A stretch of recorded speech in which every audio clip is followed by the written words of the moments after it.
All right, welcome everybody. I'm David Rhodes and welcome to Live at FDIC. We're in the Firehouse podcast booth, and this podcast is brought to you by none other than Firehouse Subs. The firefighter founded hot sub chain with a passion for hearty and flavorful food, heartfelt service, and public safety. Ready for the next mission? Firehouse Subs is offering firefighters the opportunity to continue serving after service, now as restaurant owners. Learn more at www.firehousesubsfranchising.com. Well, welcome everybody. It's FDIC 2025 already. It's hard to believe. It seems like just a couple of weeks ago we were sitting in these chairs getting to go. This is the Editors Combined podcast, and I'm joined by my co-workers who I am in lots of email and Teams meeting with almost daily. I got the one and only Chris McLoone with Fire Apparatus and Emergency Equipment over here to my right. We got the fresh out of the hospital because EMS training is not good enough. He has to experience firsthand. Is our editor-in-chief of GEMS, the Ted Lee. Thank you. And then on the end down there, bringing us up, is our Firefighter Nation managing editor, Stephanie White. Good morning, everybody. Good morning. Morning. We ready to roll? Yep. You Sure. guys got in when? Yesterday. Yesterday? Yeah, yesterday. I've been here since Wednesday, so I'm like starting week 2 almost. But it really got cranked up today. The buses were out. All the hot students got out on time. All those classes were full. We had, about 7,500 people this year sign up in the hot. We can't do enough, it seems like. Every year we think we're maxed out. Now we're growing even more. So, Chris, we'll get going with you with Fire Apparatus. What are we looking forward to with the show? What's new?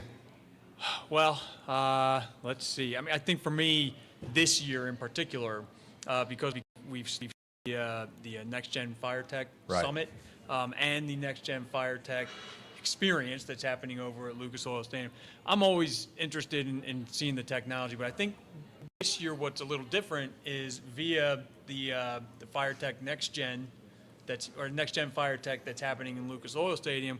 You're getting to see a lot of that technology in action, where I think, in many ways, it's kind of trite, but the fire service is typically a little slower to adapt to new technologies, but a lot of times it's because we really don't, unless it's obvious, like a thermal imaging camera or something like that, if we can't see it, if we can't, touch it and make it tangible somehow, it's harder to get that message across. And I think between those two events this year, we're really going to see a lot of how that technology is being deployed, which should make it easier to understand and hopefully easier to adapt. And that Tech Summit starts on Wednesday. Yes. They do 4 hours of classroom, and then we are busing all 200 of them out to Indianapolis Fire Training Center, where they're going to actually get live demos. There's firefighting robots. I know there's some new thermal imaging and AI combo deal with Quake, I believe, where it sort of paints in the picture of the wall corners and stairs and victims. It's going to be pretty cool. Thermal imaging drones, some new firefighting electric vehicle, lithium-ion extinguishing agents. That's going to be pretty cool. Supposed to be new and improved and doing so. They'll be out there for the rest of the day during that. Then there's activities in Lucas Oil Stadium out through the week with speakers.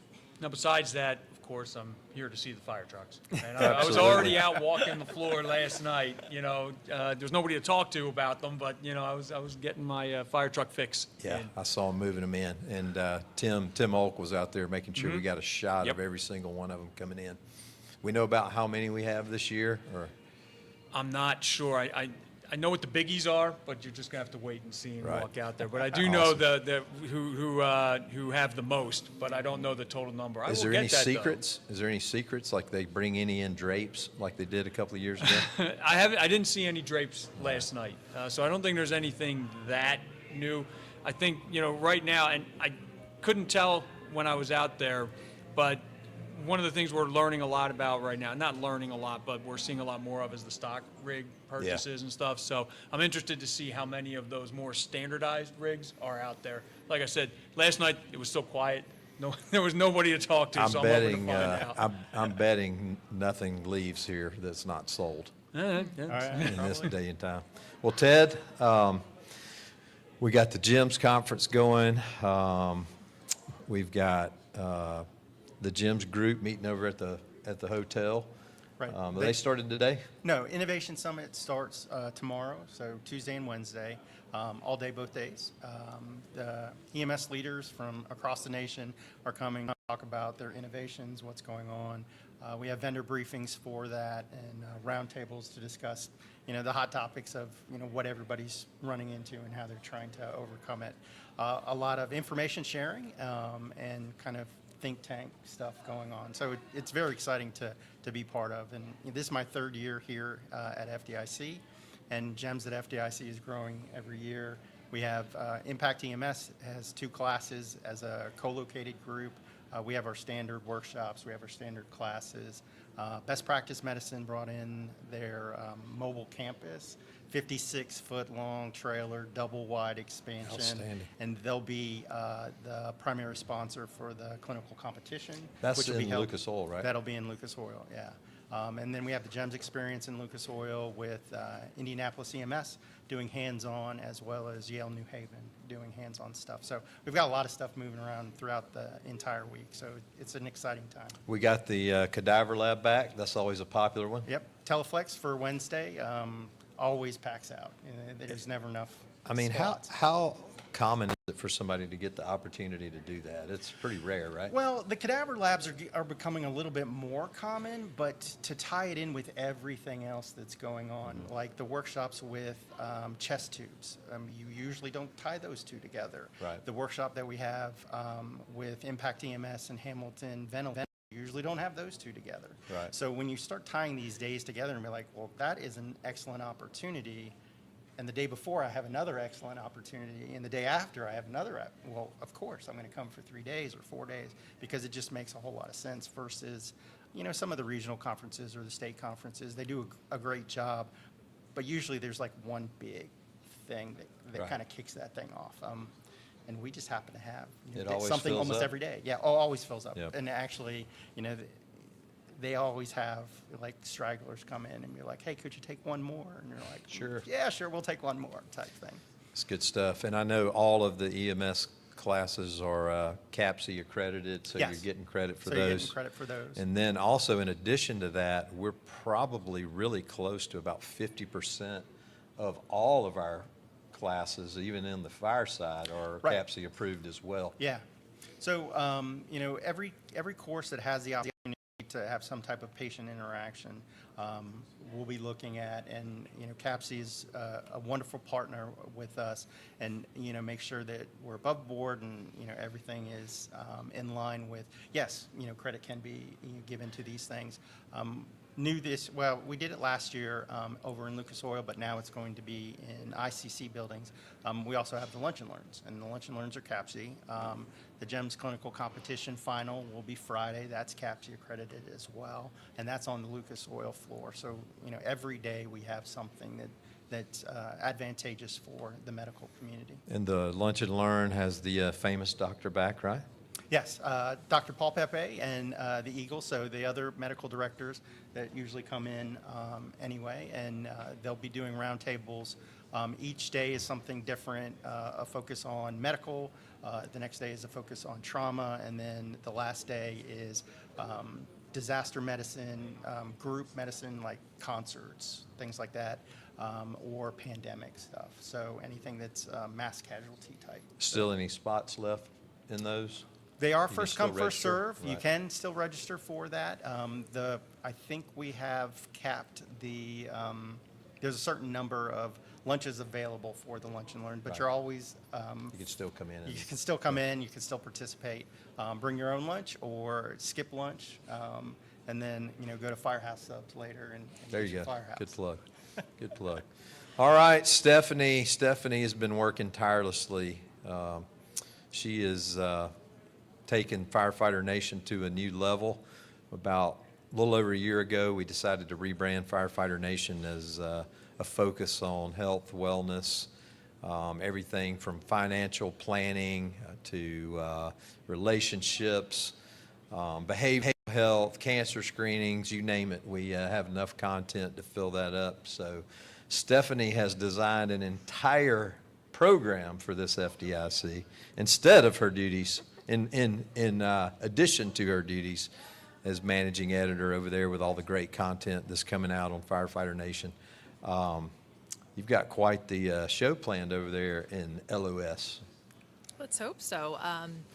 We wanted to go for something a little bit different from the rest of the show this year in that when you sit down for a class, it's about an hour and 45 minutes, or the workshops are 4 hours long. And I really wanted to create something a little bit more intimate and shorter. So when you come on over there, it's going to be between an hour to actually 15-minute segments.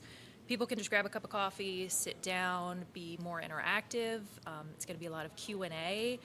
And I wanted it to be something where people who are maybe starting to get a little tired throughout the day of sitting in classrooms, because it can be a little exhausting, even though it's worthwhile, can just kind of mentally recoup, but still get great information without going back to their hotel room to reset maybe. They can still be in a quieter environment, less stimulation everywhere. If you've never been to FDIC, it's almost 40,000 people running around, lots of lights and sounds. So I really wanted it to be an intimate setting where we could talk about some more taboo stuff than you might hear in the bigger classrooms. You talking about taboos stuff? We're going to be talking about cannabis use in the fire service, policies, and maybe indications for it. I also wanted to push the agenda of we've really covered a lot of topics. Peer teams, mental health. We need to start continuing those conversations. So what's the next step? So now so many places have peer teams, bringing in a great panel of people who have established teams to talk about, okay, you have a team. How are you going to make it truly efficient? How are you going to take care of your peers? Same thing with cancer. We've got Steve Wiseman coming in from Firefighter Cancer Support Network to talk about, okay, you've been diagnosed. Now what's the next step? What does day one look like when you're sitting there with that diagnosis? Versus how we've been hitting prevention hard for years. Right. So starting to kind of move conversations into the next phase that we've already been covering in Firefighter Nation and elsewhere. So You got some pretty big names coming over there too. we've got John Vaught and Megan Lotz, who you should already be familiar with from Firefighter Nation. She's our registered dietitian. Bobby Eckert and Corley Moore will be coming in. They're going to be talking about some of the stuff in Corley Moore's book. We've got Dan DeGrice, who's been around for forever with the FDIC family. He's going to be coming in with a clinician who writes for us a lot, Beth Flaherty, Jim Bernucca, who everybody should know from fire engineering. Just a bunch of different familiar names. Nobody should be too new, but we also have John Velez and Preston Lyons, two of our podcasters in the Clarion family. They're going to be coming down and having their big FDIC first experience. So it's going to be a mix of old and new, and just looking forward to seeing how people interact with it. I think it'll be great. It's going to be cool. So we've got over in Lucas Oil, we've got the drill yard where there's 41 different sessions of free training. If you're registered for the conference or have an expo pass, you can go over and sign up for any one of those 41 sessions. We've got Elkhart Brass over there, Brass Tacks and Hard Facts. We've got the team from County Fire Tactics, sponsored by Fire Station Furniture over there.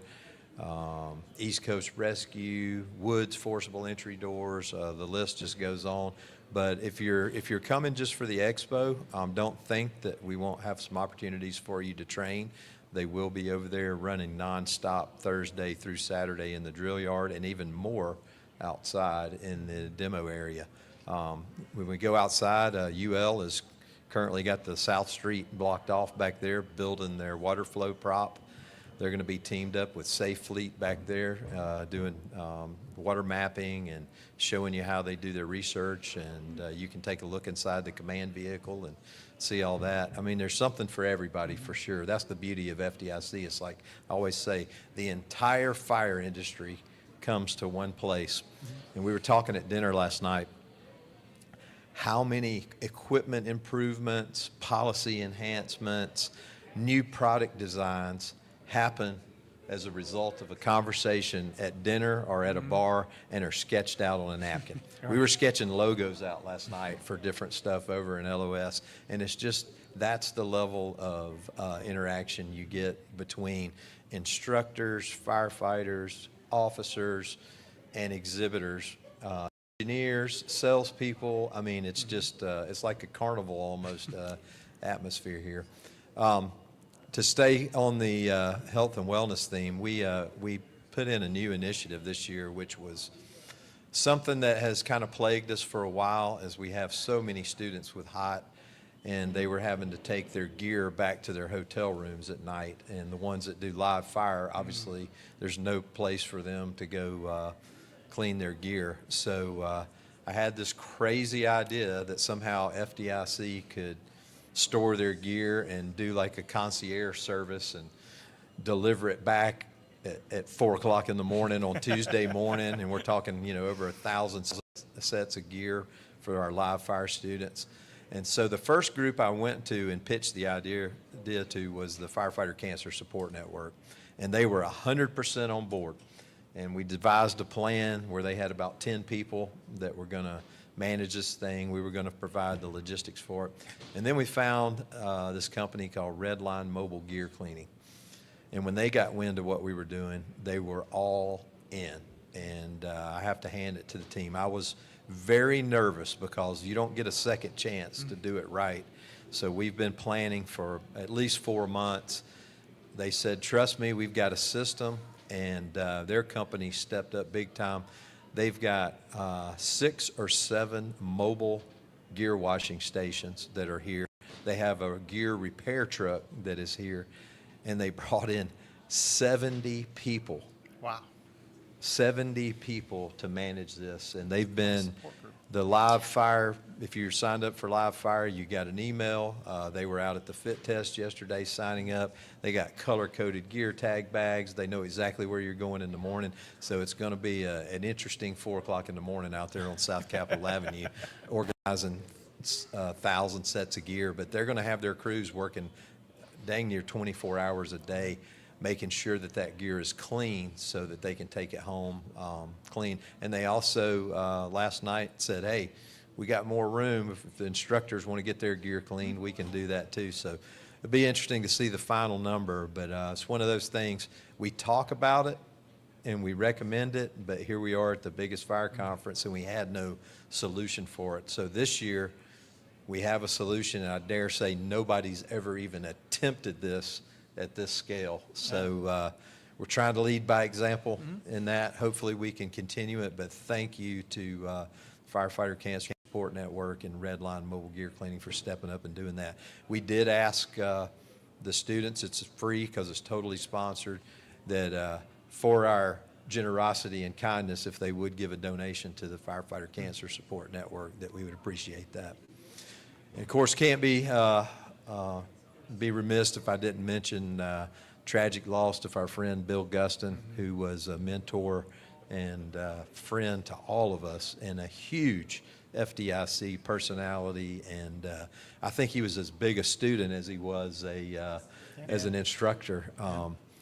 Going through some of his notebooks and stuff yesterday, you know, you recognize the names, and it's a lot of young guys that probably were a quarter of his age that were teaching their first class, and he's in there taking notes and stuff. So we're going to miss him, and we're actually dedicating this FDIC to Bill Guston, which we'll do that at the opening ceremonies on Wednesday.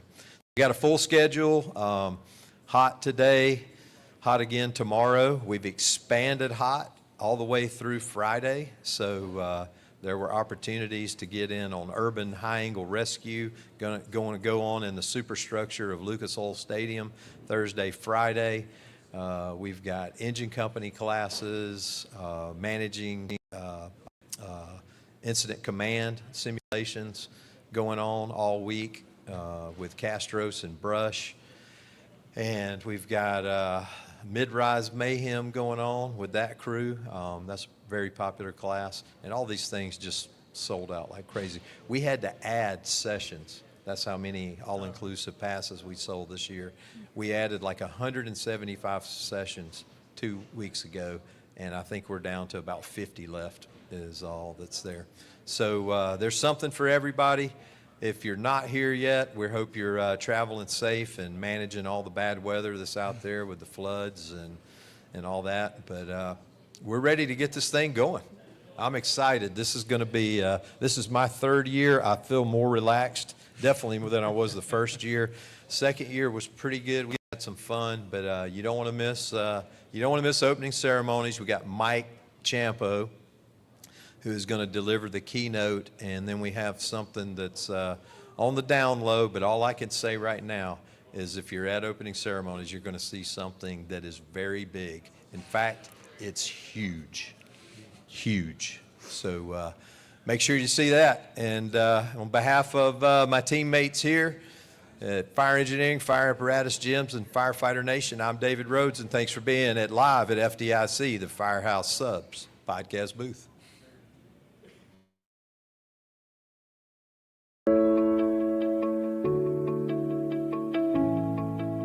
The incentive program itself sold me on the highs of owning a Firehouse Subs. That confidence in their product, and they're willing to help you in that type of way, it kind of gives you a home run on the selling point that this is the right thing for you to be doing. With being in law enforcement, we make just enough money to be comfortable and get by, but never enough to actually get ahead. So with that program, it's allowing us to be more financially stable and get us on our feet faster. Owning a Firehouse Sub gives me that opportunity to take that risk and having a successful business and being able to give back to my community at the same time. Provided the opportunity to join this franchise, I did a lot of research and seeing, how genuinely real all these people were. It just meets my ethics and morals personally.